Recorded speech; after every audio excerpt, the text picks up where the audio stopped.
Hello you, it's me.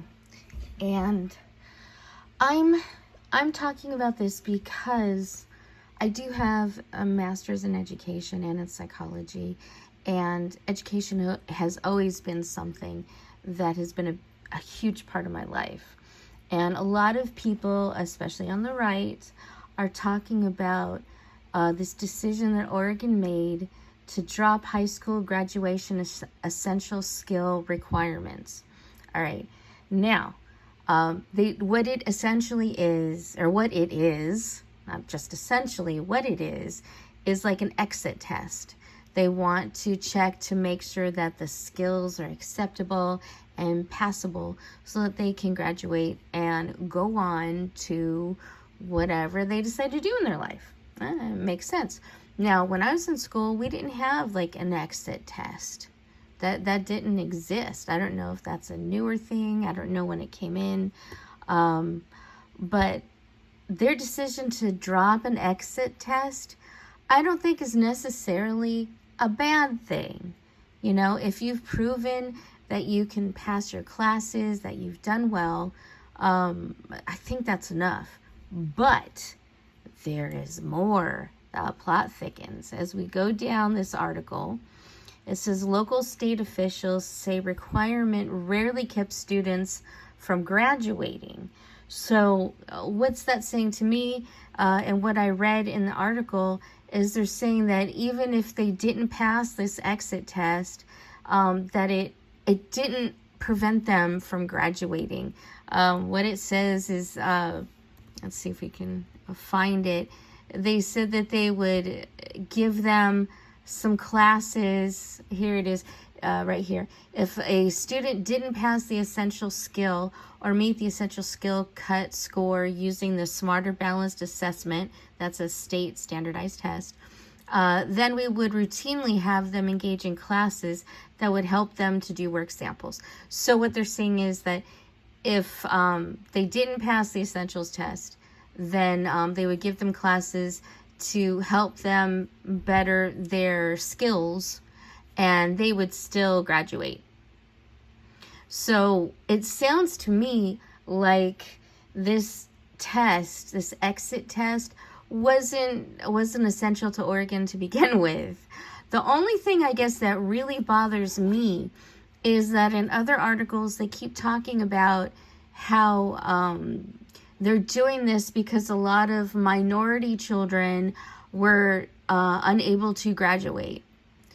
And so I think this is really strange when they pinpoint this, because minority children, they are usually referring to children that are African American heritage or Hispanic American heritage. They're Black or Hispanic. Okay. My question is, why? Why are these kids not being taught as well as other children, quote unquote? I mean, do they have special classes that are only for Black people or for Mexican people?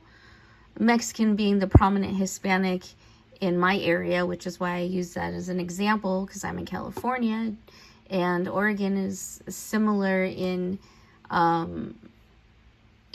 people that inhabit it as California. I'm not sure what they're saying here. Are they saying that just, Black people and Hispanic people are stupid, so we're just going to get rid of this test and help them the best we can and graduate them anyway? That's the more concerning part, to be honest with you, because referencing back to when I was a kid, there were a lot of Mexican children, Black children, white children, Asian children. I live in the Los Angeles area. There's always a big mix of people, all right? And they taught us all the same, in the same classes. The students all were raised here, even if they weren't born here, so they were familiar with English and familiar with we're all taught the same. That's my point. We're all taught the same. And if there was a person who was struggling, then they would, go and get tutored. So I don't understand what their point is here. Why aren't all the students getting the same education, and why aren't all students passing? It really doesn't make any sense to me. They can't read, they can't write, they can't do simple arithmetic. That's worrisome. That's really worrisome. This isn't about the essentials test being taken away, because honestly, again, I don't necessarily think that that's important. But what is important here is, why aren't these kids getting a good education to begin with? Why are they struggling to have essential skills in reading, writing, and arithmetic? That's the question we should be asking. Not about a stupid test, but why aren't kids knowing these things? And why is it that they graduate anyway? I feel like we should be monitoring more the classes. What are these kids learning? What are they being taught? Are the teachers teaching? And why aren't the students learning? Is there a reason that they're not grasping this information? Or are they just passing them through without caring?